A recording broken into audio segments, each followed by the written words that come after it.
الحمد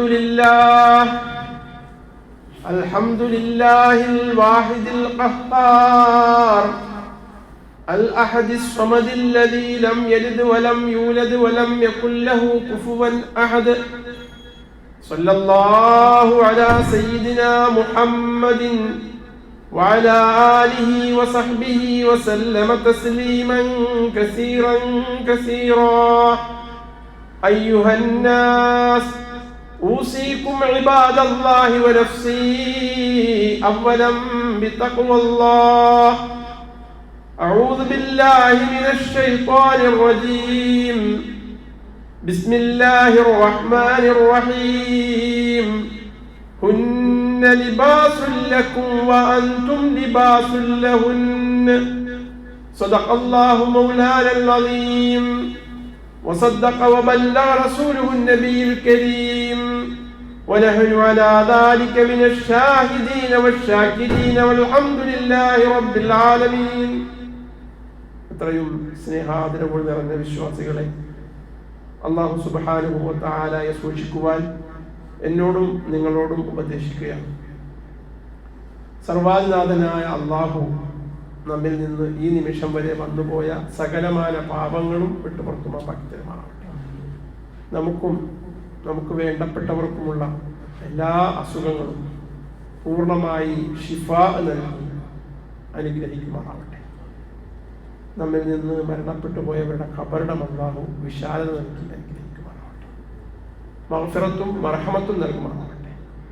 ജയിലിൽ കഴിയുന്ന, മറ്റ് പ്രയാസങ്ങൾ കഴിയുന്ന എല്ലാവർക്കും അല്ലാഹു മോചനവും സന്തോഷവും നൽകി അനുഗ്രഹിക്കുക. പരിശുദ്ധമായ നിക്കാഹും വൈവാഹിക ജീവിതവുമാണ് 1-2 ആഴ്ചകളിലായി നാം ചർച്ച ചെയ്തു വരുന്നത്. അല്ലാഹു സുബ്ഹാനഹു വ തആലയുടെ പ്രത്യേകമായ അനുഗ്രഹത്താലാണ് ഇണകൾ ഒരുമിച്ച് ചേരുന്നത് എന്ന് നാം മനസ്സിലാക്കി. ആ ഇണകൾക്കിടയിൽ അല്ലാഹുവിൻ്റെ ഫളലായി മവദ്ദത്തും റഹ്മത്തും സ്നേഹവും കാരുണ്യവും അല്ലാഹു സന്നിവേശിപ്പിച്ചിട്ടുണ്ട് എന്ന് നാം മനസ്സിലാക്കി. ജീവിതത്തിലുടനീളം ആ സ്നേഹവും കാരുണ്യവും നിലനിർത്തി ജീവിച്ച് മരിക്കാൻ ആവശ്യമായ സംവിധാനങ്ങളാണ് ദാമ്പത്തികവും സാമ്പത്തികവുമായ പരസ്പരം പൊരുത്തപ്പെടലുകളും വിശ്വാസവും എന്നും നാം കഴിഞ്ഞ ആഴ്ചകളിൽ മനസ്സിലാക്കി. അപ്പോ ഈ ലോകത്ത് ഏറ്റവും നല്ല രീതിയിൽ സന്തോഷത്തോടു കൂടി ജീവിക്കാൻ ഇണകൾക്ക് സാധ്യമാകുന്ന സംവിധാനങ്ങൾ അല്ലാഹു നൽകിയിട്ടുണ്ട്, അതിനുള്ള നിർദ്ദേശങ്ങളും നൽകിയിട്ടുണ്ട് എന്നാണ് നാം മനസ്സിലാക്കിയത്. പക്ഷെ ജീവിച്ചു വരുമ്പോൾ മാനുഷികമായ പൊരുത്തക്കേടുകൾ സംഭവിച്ചാൽ ആ പൊരുത്തക്കേടുകളിൽ ആരാണ് പരിഹാരകർത്താവായി വരുന്നത്? ദാമ്പത്തികവും സാമ്പത്തികവുമായ വിഷയത്തിൽ പൊരുത്തക്കേടുകൾ പരസ്പരം ഉണ്ടായാൽ അത് മാനേജ് ചെയ്യേണ്ട ഉത്തരവാദിത്വം അല്ലാഹു പുരുഷന്മാർക്ക് നൽകിയിരിക്കുകയാണ്. മനുഷ്യരിൽ ആണിണയാണ് പെണ്ണിണയുടെ വസ്ത്രം, ഭക്ഷണം, സുരക്ഷ എല്ലാം ഏൽപ്പിക്കപ്പെട്ടിരിക്കുന്നത്. അതാണ് അല്ലാഹു സുബ്ഹാനഹു വ തആല പറഞ്ഞത്, വബിമാ അൻഫഖൂ മിൻ അംവാലിഹിം. അവരുടെ സമ്പത്തിൽ നിന്നായിരിക്കണം പെണ്ണിണയുടെ ചിലവുകൾ നടത്തേണ്ടത് എന്നതാണ്. ആധുനിക കാലഘട്ടത്തിൽ പലപ്പോഴും ആ വിവാഹ സുദിനത്തിലുള്ള പെണ്ണിനക്ക് നൽകുന്ന വസ്ത്രവും ഭക്ഷണവും ഒക്കെ ആണിടയുടേതാണോ എന്ന് ആലോചിക്കേണ്ടിയിരിക്കുകയാണ്. താൻ പണിയെടുത്ത് ഹലാലായ മാർഗത്തിൽ സമ്പാദിച്ച സ്വത്തിൽ നിന്ന് അവൾക്ക് മഹർ കൊടുത്ത്, വിവാഹ മൂല്യം കൊടുത്ത്, അവൾക്ക് വസ്ത്രം കൊടുത്ത്, അവൾക്ക് ഭക്ഷണം കൊടുത്ത് അവൾക്ക് സുരക്ഷ ഒരുക്കിയിട്ടാണോ ഒരു വിവാഹം നടക്കുന്നത്? ആ വിവാഹ സുദിനം മുതൽ ആലോചിച്ചു നോക്കുക. അതല്ല, അവിടെ നിന്ന് മുൻകൂറായി സ്ത്രീധനമെന്നോ അല്ലെങ്കിൽ അച്ചാരപ്പണമെന്നോ എന്തെങ്കിലും ഒരു പണം വാങ്ങി അതിൽ നിന്ന് ഷോപ്പിംഗ് നടത്തി, അതിൽ നിന്ന് മഹർ വാങ്ങി, അതിൽ നിന്ന് ഭക്ഷണമുണ്ടാക്കി, എന്നിട്ട് ആ പെണ്ണിണയുടെ പിതാവ് അല്ലെങ്കിൽ സഹോദരന്മാർ, കുടുംബം കഷ്ടപ്പെട്ട സമ്പത്ത് കൊണ്ട് ആ പെണ്ണിന് വസ്ത്രവും സ്വർണവും സൗകര്യങ്ങളൊക്കെ ചെയ്തു കൊടുത്തിട്ട് വിവാഹത്തിലേക്ക് നമ്മൾ കടക്കുകയാണെങ്കിൽ അല്ലാഹു സുബ്ഹാനഹു വ തആല പറഞ്ഞ വബിമാ അൻഫഖു മിൻ അംവാലിഹിം തുടക്കത്തിലെ നമ്മൾ തകർത്തിരിക്കുക.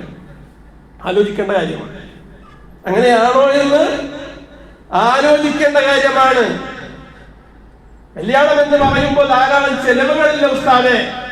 ആ ചെലവുകളൊക്കെ എവിടെ നിന്നാണ് ഞങ്ങൾ ഉണ്ടാക്കുന്നത് എന്ന് ചോദിക്കുമ്പോൾ അല്ലാഹു സുബ്ഹാനഹു വ തആല നിനക്ക് നൽകിയത്, താങ്കൾക്ക് നൽകിയത് ആണായതുകൊണ്ട് ആ ചെലവുകളെല്ലാം മറ്റൊരാൾക്ക് നൽകിയ പെണ്ണിന്റെ പിതാവ് വഹിക്കണമെന്ന ലോജിക്ക് നിങ്ങൾക്ക് എവിടെ നിന്നാണ് കിട്ടിയത്?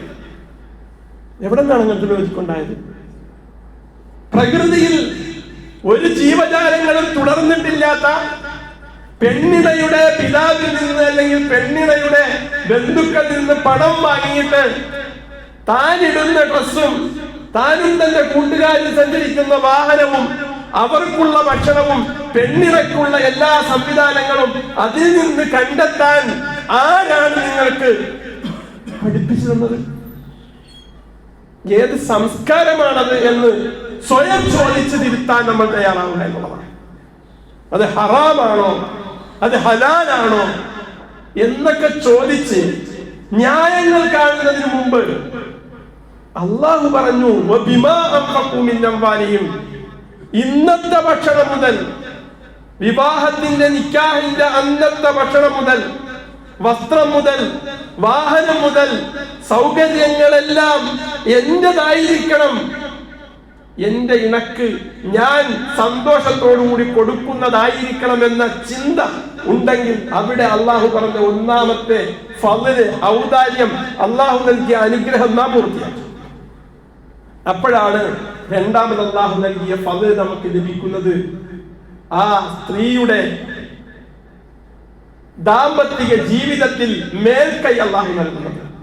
റസൂലുള്ളാഹി സ്വല്ലല്ലാഹു അലൈഹി വസല്ലമ തങ്ങൾ അത് തന്നെയാണ് ഒരു ഹദീസിലൂടെ നമുക്ക് വ്യക്തമാക്കി തന്നത്.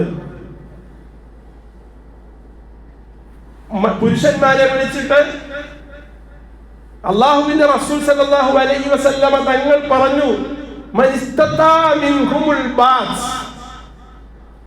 മൻ ഇസ്തതാ മിൻകുമുൽ ബാത്ത്, നിങ്ങളിൽ ആർക്കെങ്കിലും ബാത്ത് സൗകര്യപ്പെട്ടാൽ.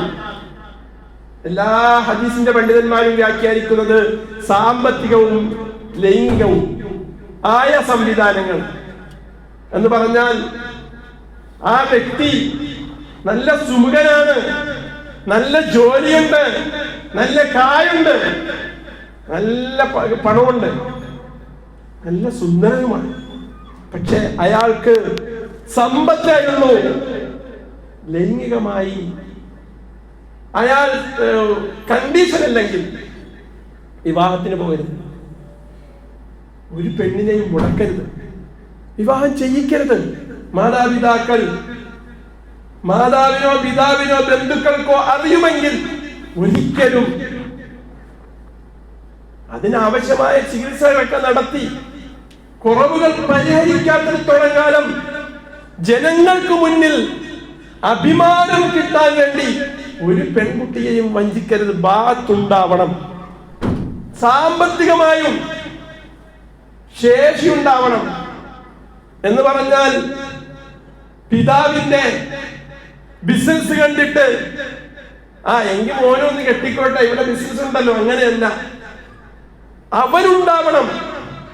ഒരിക്കലും തന്റെ ഭാര്യയ്ക്ക് വേണ്ടിയുള്ള അത്യാവശ്യ സൗകര്യങ്ങൾ ചെയ്തു കൊടുക്കാൻ പിതാവിനോട് ചോദിക്കേണ്ട ഒരവസ്ഥ ഉണ്ടാവാത്ത രീതിയിൽ ഒരു സാമ്പത്തിക അഭിവൃദ്ധിയും ഉണ്ടാവുക എന്നതാണ് ബാഅത്ത് എന്ന് പണ്ഡിതന്മാർ വ്യാഖ്യാനിച്ചതാണ്. എങ്കിൽ കല്യാണം കഴിച്ചാൽ മതി. അപ്പൊ അതുകൊണ്ട് ഈ രണ്ട് ഗുണങ്ങൾ നമ്മുടെ ജീവിതത്തിൽ പുരുഷൻ ഏറ്റെടുത്താൽ സ്ത്രീയുടെ ഉത്തരവാദിത്വം എന്താണ്?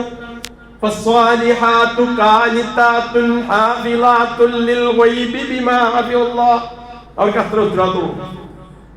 ഒരു കുടുംബജീവിതം ധന്യമായി കൊണ്ടുപോകാൻ സാമ്പത്തികവും ദാമ്പത്തികവുമായ മാനേജ്മെന്റ് പുരുഷൻ നടത്തുമ്പോൾ സ്വാലിഹായ ഒരു സ്ത്രീയായി പതിവ്രതകളായി ജീവിക്കുക എന്നതാണ് സ്ത്രീയുടെ കുടുംബിനി എന്ന ഉത്തരവാദിത്തം. കൂട്ടിക്കലർത്തി നിങ്ങൾ ഒരിക്കലും എന്റെ പ്രസംഗത്തെ വിലയിരുത്തരുത്.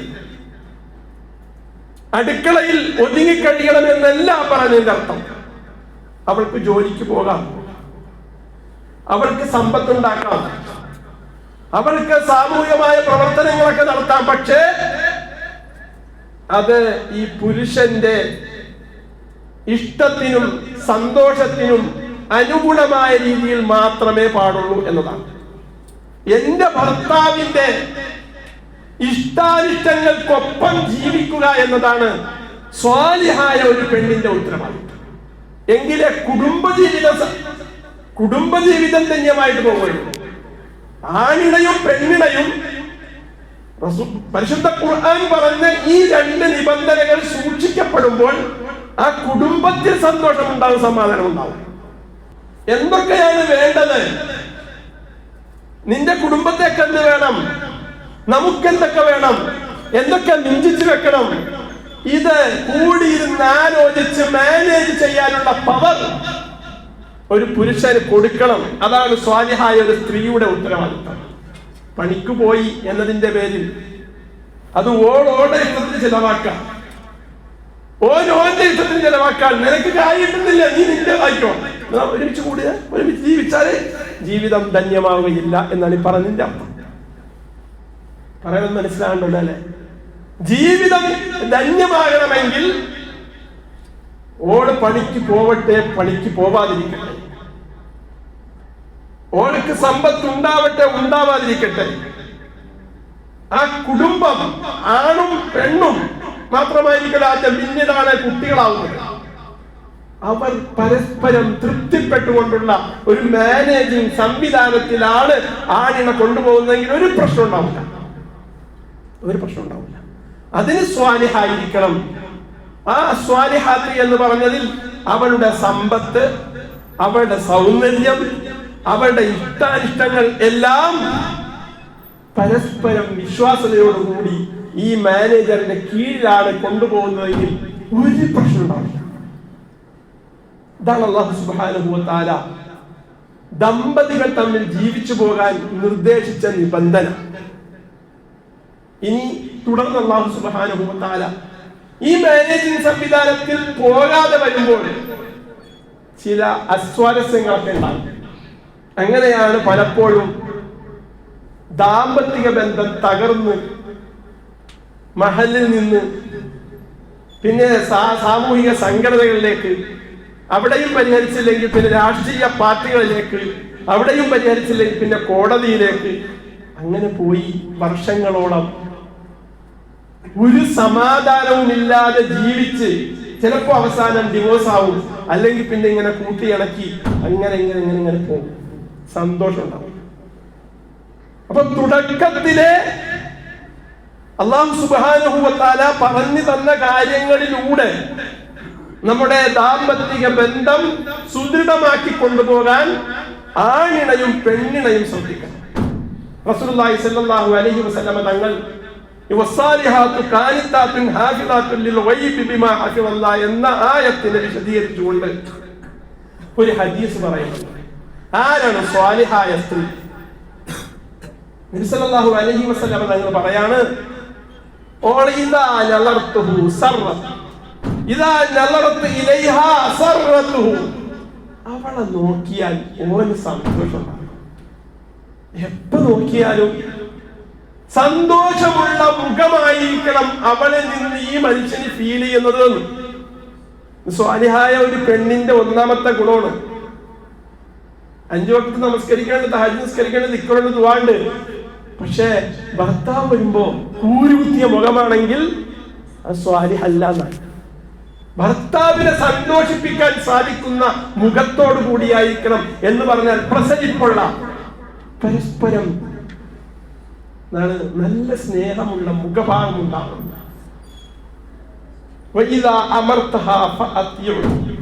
എന്തെങ്കിലും പറഞ്ഞാൽ അനുസരിക്കുന്ന സ്വഭാവം.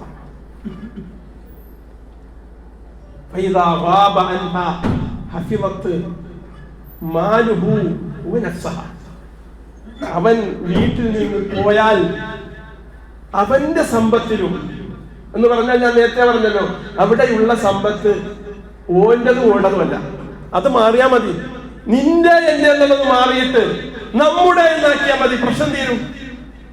ഒറ്റ പ്രശ്നമുള്ളൂ, എന്റെ സ്വത്ത് നിന്റെ സ്വത്ത് എന്ന് മാറിക്കഴിഞ്ഞാൽ, എന്റെ വീട്ടുകാരി നിന്റെ വീട്ടുകാരി എന്ന് മാറിക്കഴിഞ്ഞാൽ എല്ലാ പ്രശ്നവും തീരും. നമ്മുടെ വീട്ടുകാർ, ഇൻഷാ അല്ലാഹ്, അത് മാതാപിതാക്കൾ എങ്ങനെയായിരിക്കണമെന്ന് ഞാൻ പറഞ്ഞു വരുന്നുണ്ട്. നമ്മുടെ വീട്ടുകാർ, ഭാര്യ ഭർത്താവ് പറയുന്നത് നമ്മുടെ വീട്ടുകാർ, ഭാര്യയുടെ ഉമ്മ എന്റെ ഉമ്മ, ഭർത്താവിന്റെ ഉമ്മ എന്റെ ഉമ്മ, ഈ ഒരു ഫീലിംഗിലാണെങ്കിൽ എന്റെ വീട്ടുകാർ എന്നതിന് പകരം നമ്മുടെ വീട്ടുകാർ, നമ്മുടെ സ്വത്ത്. എന്തിനാ നമ്മുടെ സ്വത്ത്? ചിലപ്പോഴൊക്കെ എന്റെ ഭാര്യ ചോദിക്കും, എന്തിനാപ്പ സ്വത്ത്? എന്തിനാ സ്വത്ത്? എന്തിനാ? നമുക്ക് ജീവിക്കാൻ. അപ്പോ നമുക്ക് കിട്ടുന്ന പണം നമ്മൾ സന്തോഷത്തോട് ജീവിക്കാനാണ്. അത് നിനക്ക് കിട്ടിയാലും എനിക്ക് കിട്ടിയാലും ഓൾക്ക് കിട്ടിയാലും ഓന് കിട്ടിയാലും അങ്ങനെ ആവണം എന്നാണ് ഈ മാനേജിങ്ങിന്റെ അർത്ഥം. അപ്പോ അങ്ങനെ അവൻ വീട്ടിൽ നിന്ന് യാത്ര പോയി കഴിഞ്ഞാൽ അതിൽ സൂക്ഷ്മത പുലർത്തുന്നവൻ എന്ന് പറഞ്ഞാൽ വളരെ കൃത്യമാണ്. വീട്ടിൽ പിരിവുകാരൊക്കെ വരും. അപ്പോ തേങ്ങിക്കരയുന്ന ആളുകളും വരും, ആവശ്യമില്ലാത്ത ആളുകളും വരും. പരസ്പരം മാനേജ് ചെയ്തിട്ട് എങ്ങനെയാണ് സ്വതക്ക ചെയ്യേണ്ടതെന്ന് പഠിപ്പിച്ചു കൊടുത്തിട്ടില്ലെങ്കിൽ ഭയങ്കര ക്ലാഷ് ഉണ്ടാകും. അപ്പോ അത് കൂടുതൽ കൂടുതൽ സന്തോഷത്തോടു കൂടി ജീവിക്കുന്ന ദമ്പതികൾക്കിടയിൽ ആ ഒരു പൊരുത്തക്കേട് ഉണ്ടാവുകയില്ല എന്നാണ് മനസ്സിലാക്കേണ്ടത്. നമ്മുടെ മുന്നിൽ വന്നിരിക്കുന്ന ആളുകൾക്കൊക്കെ സ്വതക്ക ചെയ്യണമെന്ന് ആഗ്രഹം ഉണ്ടാവും. പക്ഷെ ആ സമ്പത്ത് നമ്മുടേതാണ്. അത് നമുക്ക്, നമ്മുടെ മക്കൾക്ക്, നമ്മുടെ കുടുംബത്തിന് ചിലപ്പോൾ ആവശ്യങ്ങളും ഉണ്ടാവും. അപ്പൊ വന്നിരിക്കുന്ന ആ സമയത്ത് ഇപ്പോ വലിയ പ്രശ്നമൊന്നുമില്ല, പണ്ടല്ലേ പ്രശ്നമുള്ളത്, ജസ്റ്റ് ഒന്ന് ഫോൺ ചെയ്യാനോ, ഇന്ന ആളുകൾ വന്നിട്ടുണ്ട്, എത്ര കൊടുക്കണം, എന്നിട്ട് കൊടുത്താൽ മതി. ഇത് സ്ത്രീകൾക്ക് എടുക്കേണ്ടതാണ്, സ്ത്രീകൾക്ക് പറഞ്ഞു കൊടുക്കേണ്ട കാര്യമാണ്. അപ്പൊ അതുകൊണ്ട് ആർക്ക് കൊടുത്താലും അത് പരസ്പരം തൃപ്തിപ്പെട്ട് പരസ്പരം അറിഞ്ഞുകൊണ്ടാണെങ്കിൽ അതാണ് സ്വാലിഹത്തായ പെണ്ണ്. അതിനുള്ള സൗകര്യങ്ങളും അറിഞ്ഞ് ചിലവഴിക്കാനും മാനേജ് ചെയ്യാനുമുള്ള കപ്പാസിറ്റി ഉള്ളയാളാണ് ഭർത്താവെങ്കിൽ ഒരിക്കലും സാമ്പത്തികവും ദാമ്പത്യവുമായ ഒരു പ്രശ്നവും അവരുടെ ഉണ്ടാവുകയില്ല. ഈ രീതിയിൽ അല്ലാഹു സുബ്ഹാനഹു വ തആല നൽകിയ അനുഗ്രഹങ്ങളെ അത് പുരോഗതിയിലേക്ക് കൊണ്ടുപോകാൻ രണ്ടുപേരും ശ്രദ്ധിക്കുക. വിവാഹം ചെയ്ത് വർഷങ്ങളായി ജീവിച്ച് മക്കളുള്ള ആളുകളുണ്ട്, ഇനിയും നമുക്ക് ജീവിക്കേണ്ടതുണ്ട്, പുതിയ പുതിയ ജീവിക്കാൻ പോകുന്ന ആളുകളുണ്ട്, ജീവിച്ചു കൊണ്ടിരിക്കുന്ന ആളുകളുണ്ട്.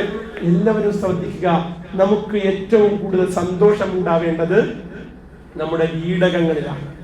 വീടകങ്ങളിൽ ചെല്ലുമ്പോൾ സന്തോഷത്തോടു കൂടി എങ്ങനെയാവണം എന്നതിന് അല്ലാഹു സുബ്ഹാനഹു വ തആല നമുക്ക് നിലവിൽ തന്നിരിക്കുന്ന കാര്യങ്ങളാണ് നാം ചർച്ച ചെയ്തത്. ഇൻഷാ അല്ലാഹ് ഒരു വ്യക്തി എന്ന നിലയിൽ കുറെ മാനസികമായ അതുപോലെ തന്നെ ശാരീരികമായ കുറെ കാര്യങ്ങൾ കൂടി നമുക്കതിലേക്ക് ഹദീസ് വെച്ചിട്ട് നമുക്ക് പറയാനുണ്ട്.